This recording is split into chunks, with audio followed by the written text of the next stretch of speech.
Hello everybody, good afternoon. My name is Corine Lindenbergh.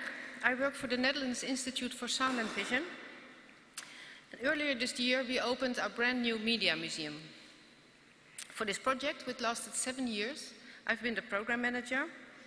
And today we will be talking to you about our new Media Museum and the digital challenges we met along the way.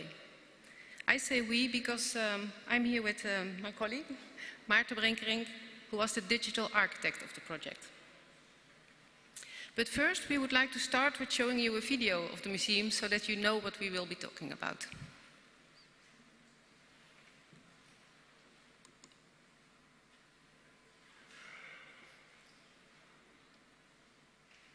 Welcome to Sound and Vision, one of the largest audio-visual media archives in the world. Discover the influence media has on your life and how you influence the media in our new interactive Media Museum. At the tune-in, you create your own media profile with the museum app using facial recognition. As a result, videos are shown that match your personal preferences. Your life in the media becomes visible across 5 zones. Here we see how we share joy and sorrows in the media and how that has changed over the years. From letters to reality shows, or from Facebook to TikTok, you experience the influence of social media and how we get to know one another through our profiles. You want to know what's going on in the world because news connects. Get in front of the camera as a reporter, call a celebrity for show news, or make a summary of a sports match. We hardly see it anymore, but the media is excellent at seducing us every minute of the day.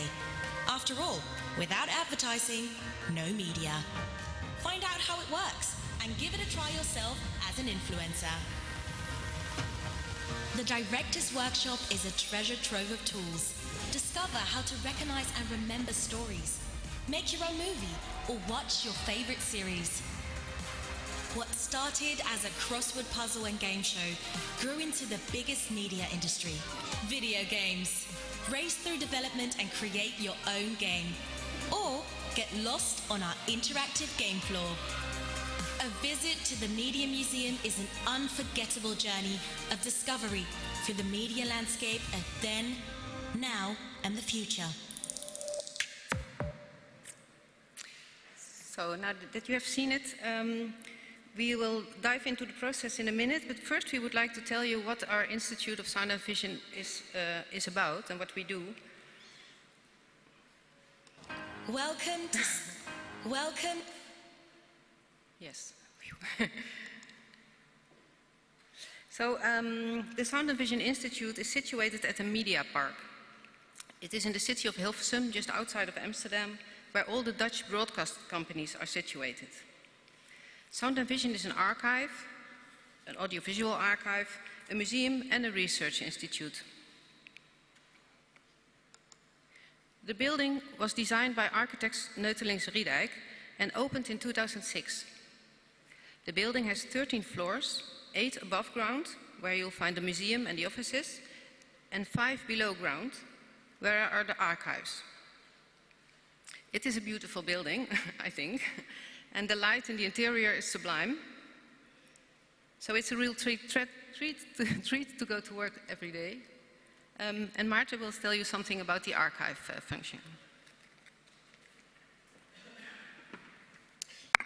Yeah, so it's a treat to work there indeed. In particular, I like how our building combines all of our main functions. So it has a place for the public, it has a place for the archivists, and all of these people meet together in one central public hall in our building. We've been in a lucky position as an institute because we were able to digitize almost our entire collection already a decade ago. So we've been working a lot on making digital interactions around that digital collection, which spans for about 2 million programs that are in our archive and multiple petabytes of storage that are needed to safeguard those digital items. Increasingly, our collection has also shifted to born digital material.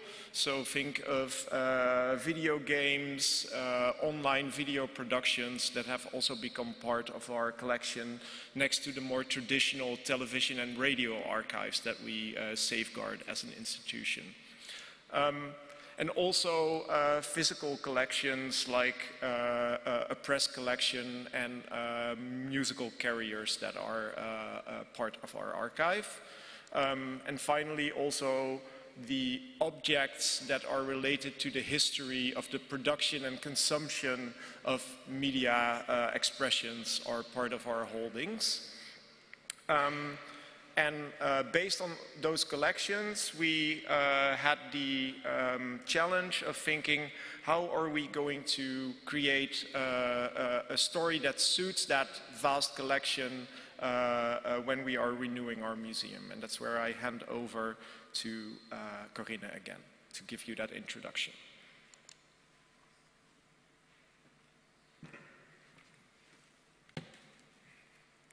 Really dynamic, our presentation, as you see. So yes, apart from an archive and a research institute, we are a museum. And this museum has almost 4,000 square meters, approximately 250,000 visitors a year. And when the building opened in 2006, we also opened our first experience. 10 years later, in 2016, we decided it was time to renew the whole museum. And why that was? Well, since the opening of the first experience, the media has changed at lightning speed. I don't know if anybody recognizes this boy, but this is Jabed Karim, and he's featuring his very first video on a channel that he just created with a friend, and they called it YouTube. At the opening of our first museum in 2006, there was nobody who believed this was going to be a big thing.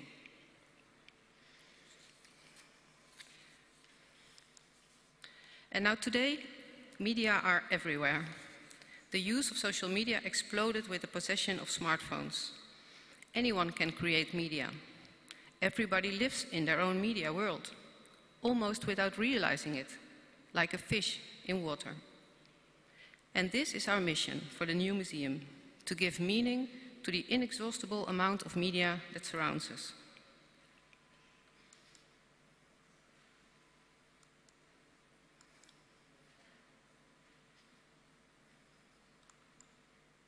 Yes. So the starting point for creating this new museum we formulated after a few months of brainstorming was in the first place to talk about every aspect of media in order to, like I said, give meaning to this inexhaustible amount of media that surrounds us. Our target group, we are and we have always been a family museum. Our main target group are parents and grandparents with their children and their grandchildren. The minimum age for our new museum, we advise 8+, because it's much more easy if you can read. But also younger children visit the museum, and with a little help they have a good time, because there's a lot to do.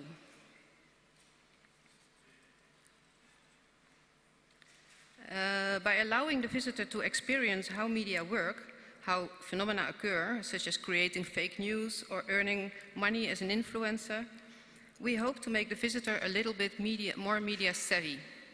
So the takeaway for our museum is, we hope the visitor says when he leaves the museum, I look at the world of media with a different view.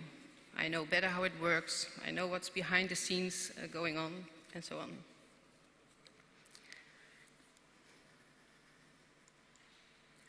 As for the visitor's experience, we wanted it to be interactive, of course, because we strongly believe in learning by doing. We also wanted to be the museum to be in an immersive experience. This means that we want the museum to act like it knows you, and it seamlessly adapts itself to you as a visitor.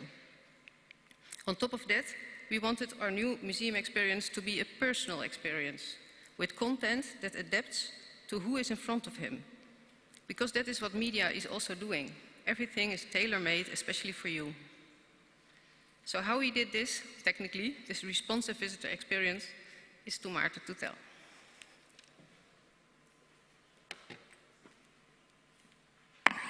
So as you can imagine, meeting those goals to make the visitor engagement an immersive experience was quite a challenge, where we needed digital innovations to be able to do that. We did this on the basis that our visitor is the lead in the experience, where the experience needs to respond to. So it responds to the visitor as a protagonist in the story of our museum. And to be able to fulfill that goal, we needed some mechanisms to do that. So at the start of our visitor journey, our visitors enter what is called the tune-in. And in this tune-in, we have various interactions that allow us to get the touch points that allow us to do this adaptation to the protagonist. So we ask them to install a mobile app that has a chatbot that inquires the visitor about its personal data points, about the preferences in media, which we then store in a profile in our database. We also ask the visitor to take place in a photo booth, and in this photo booth we take a very high quality portrait photo that we use to train our facial recognition. More on that later. I do want to stress that these interactions that we have used in this tune-in are all voluntary. People can opt out of this and also visit the museum anonymously and without facial recognition. However, if they opt in, they have a seamless experience where just standing in front of one of the exhibitions of our museum, and we have about 50 of them, they are seamlessly recognized, they are immediately logged in with their profile and can start the interaction. And this means that this interaction will also be tailored to their own profile, to their character in the media story. For instance, this means that we can provide them with personalized content and examples in the story that we tell in such an interaction. And we can also project their results and the things that they create in their interaction centrally in the museum on the media projection that we call the media reactor. We can also adapt the design of the interaction to fit more to, for instance, their age or their media preferences. All of this making the experience much more fitted to our visitor. We're also able to track their progress through the museum. There's no set route through the museum, but they can freely roam about. But because they are logged in with the facial recognition, we know where they go and which experiences they have in the museum. And we can feed that back to them by altering their avatar and creating a very unique media personality, we call it, as a sort of token of their visit. And all of this can also be brought home as what we call digital souvenirs, so that they have a remembrance of this personalized experience that they had in our museum.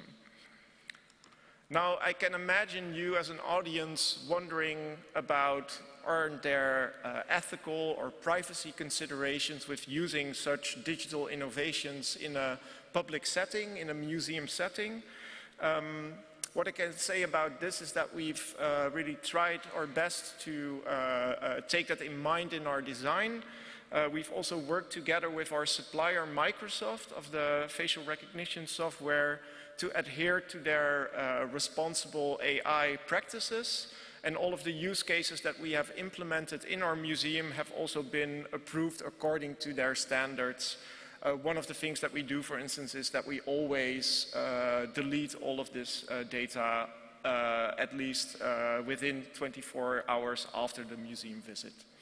And with that, I would like to hand back over to Corine to tell us briefly what the lessons learned of this museum renewal were.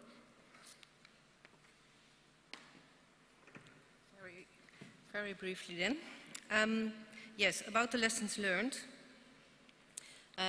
So as you can imagine, it was quite a challenge to get all this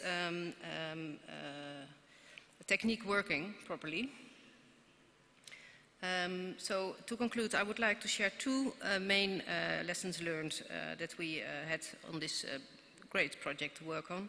And I think it is challenges that will apply to every digital-heavy project in a museum. The first one is testing of the content, and the second one is testing.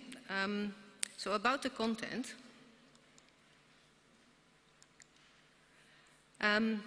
every exhibit, and like Maarten said, there are over 50 exhibits, have their own subject. Some are about making online friends, some are about being a film director, what it takes. Sometimes it's about developing your own game as a game maker. And our art director was very clear about one thing. He always said to us, show, don't tell.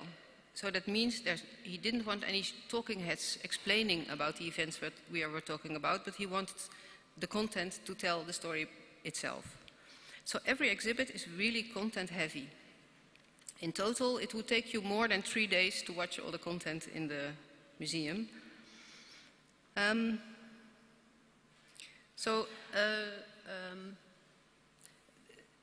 It's a lot. And another problem was that our own archive, and we are used to looking into our own archive, it contains only Dutch material, and mostly from the public broadcast companies in the Netherlands.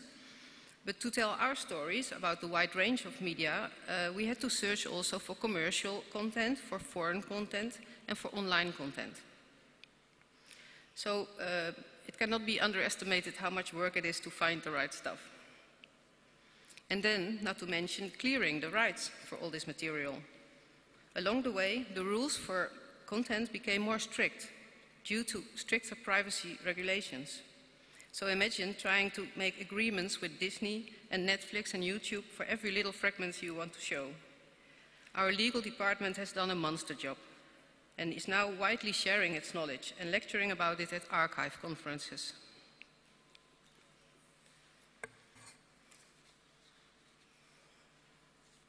And the last obstacle for this content story is that the tagging for the profiling, so for the personalization of content for every visitor, it made it a lot of extra work. For every storyline we create, it should include a collection of content for each group, for each age, for each zip code, for each media preference. So it's a kind of a matrix of a cumulative amount of content. But there's also a positive note about this personalization that we found out when we were ready. And that was that this profiling, for example, in the zone playing, there is a game about what your personal boundaries are as it comes to sex or violence in games.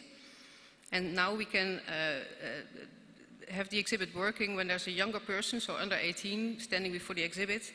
We can easily not show him content that is only suitable for 18 plus.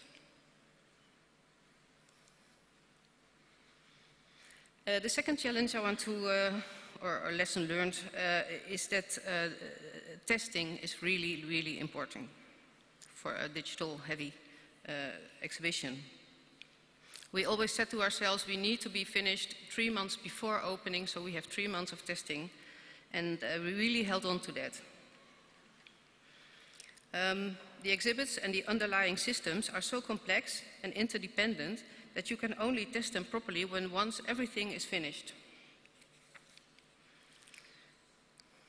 And the proper functioning of the exhibits depends on different disciplines within the museum construction team. It's not only the software that matter, but also the hardware and the lighting conditions. They play an important role in, for example, facial recognition. So you have to send large numbers of people through the museum to test all the systems. Now, luckily, Sound and Vision has over 300 people working there, so these colleagues have tested our museum with endless patience.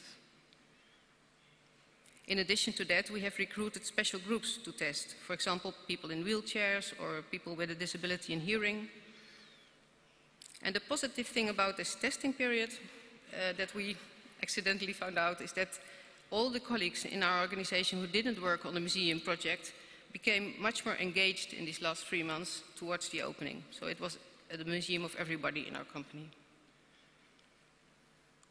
Well, I like to conclude with a happy picture. This was a few months ago. We opened in February, and here we welcomed the 100,000 visitors, a grandmother with her 2 granddaughters. That's it.